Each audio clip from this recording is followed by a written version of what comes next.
Unwind by Neal Shusterman. Chapter 20. Risa. The next time Sonia opens the trapdoor, Risa knows things are changing again. The time has come to leave the safety of Sonia's basement. Risa's the first in line when Sonia calls them to come up. Roland would have been, but Connor threw an arm out like a turnstile to let Risa get to the stairs first. With the sleeping baby crooked in her right arm and her left hand on the rusty steel banister, Risa climbs the jagged stone steps. Risa assumes she'll be climbing into daylight, but it's night. The lights are out in the shop. Just a few night lights are on, carefully positioned so the kids can avoid the minefield of random antiques around them. Sonia leads them to a back door that opens into an alley. There's a truck waiting for them there. It's a small delivery truck. On its side is a picture of an ice cream cone. Sonia hadn't lied. It's the ice cream man. The driver stands beside the open back door of the truck. He's a scruffy guy who looks like he'd be more likely to be delivering illegal drugs than kids. Roland, Hayden, and Mai head for the truck, but Sonia stops Risa and Connor. Not yet, you two. Then Risa notices a figure standing in the shadows. Risa's neck hairs begin to bristle defensively, but when the figure steps forward, she realizes who it is. It's Hannah, the teacher who saved them at the high school. "Honey, the baby can't go where you're going," Hannah says. Reflexively, Risa holds the baby closer to her. She doesn't even know why. All she's wanted to do since getting stuck with the thing is to get rid of it. "It's all right," says Hannah. "I've talked it over with my husband. We'll just say we were storked. It'll be fine." Risa looks in Hannah's eyes. She can't see all that well in the dim light, but she knows the woman means what she says. Connor, however, steps between them. "Do you want this baby?" "She's willing to take it," says Risa. "That's enough." "But does she want it? Do you want it?" That seems to give Connor pause for thought. Risa knows he didn't want it, but he had been willing to take it when the alternative was a miserable life with a miserable family, just as Hannah is willing to save it from an uncertain future right now. Finally, Connor says, "It's not an it, it's a she." Then he hands off towards the truck. "We'll give her a good home," Hannah says. She takes a step closer, and Risa transfers the baby to her. The moment the baby is out of her arms, Risa feels a tremendous sense of relief, but also an indefinable sense of emptiness. It's a feeling not quite intense enough to leave her in tears, but strong enough to leave her with a phantom sort of aching, the type of thing an amputee must feel after losing a limb, that is, before a new one is grafted on. "You take care now," says Sonia, giving Risa an awkward hug. "It's a long journey, but I know you can make it." "Journey to where?" Sonia doesn't answer. "Hey," says the driver, "I don't got all night."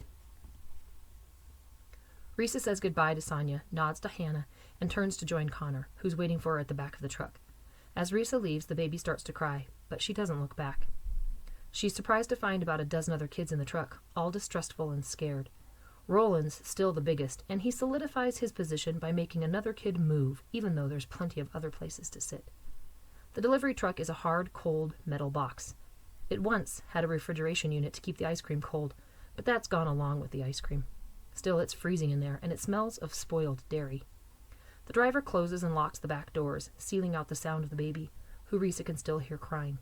Even after the door is closed, she thinks she can still hear it, although it's probably just her imagination. The ice cream truck bounces along the uneven streets. The way the truck sways, their backs are constantly smacked against the wall behind them. Risa closes her eyes. It makes her furious that she actually misses the baby. It was thrust upon her at the worst possible moment in her life. Why should she have any regret about getting rid of it?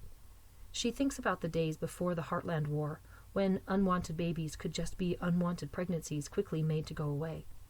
Did the women who made that other choice feel the way she felt now? Relieved and freed from an unwelcome and often unfair responsibility, yet vaguely regretful. In her days at the state home, when she was assigned to take care of the infants, she would often ponder such things. The infant wing had been massive and overflowing with identical cribs, each containing a baby that nobody had wanted, wards of a state that could barely feed them, much less nurture them.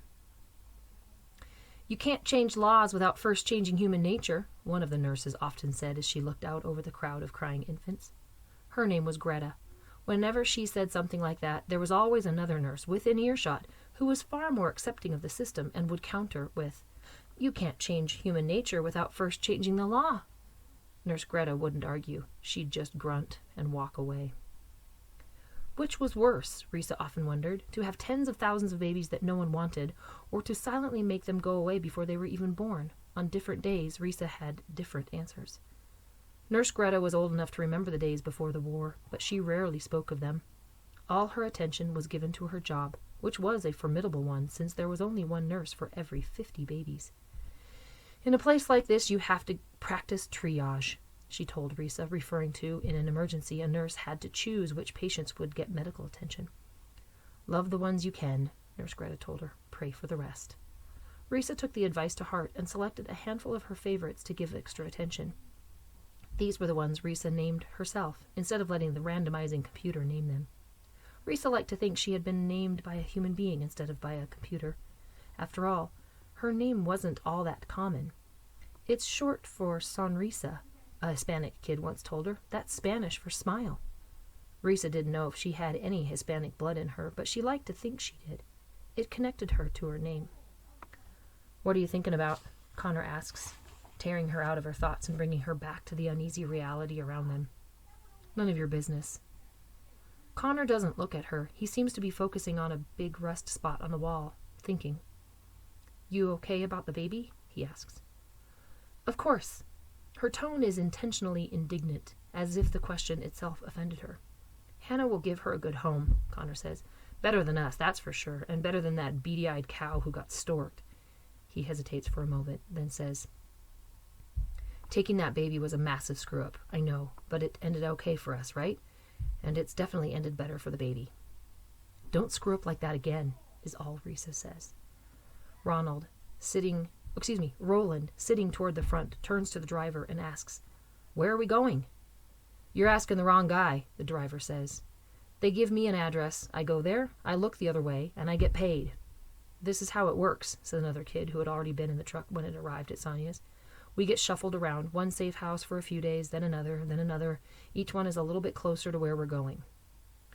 "You going to tell us where that is?" asks Roland. The kid looks around, hoping someone else might answer for him, but no one comes to his aid, so he says, "Well, it's only what I hear, but they say we end up in a place called the graveyard." No response from the kids, just the rattling of the truck. The graveyard. The thought of it makes Risa even colder. Even though she's curled up to knees to chest, arms wrapped tight around her like a straitjacket, she's still freezing. Connor must hear the chattering of her teeth because he puts his arm around her. "I'm cold too," he says. "Body heat, right?" And although she has an urge to push him away, she finds herself leaning into him until she can feel his heartbeat in her ears.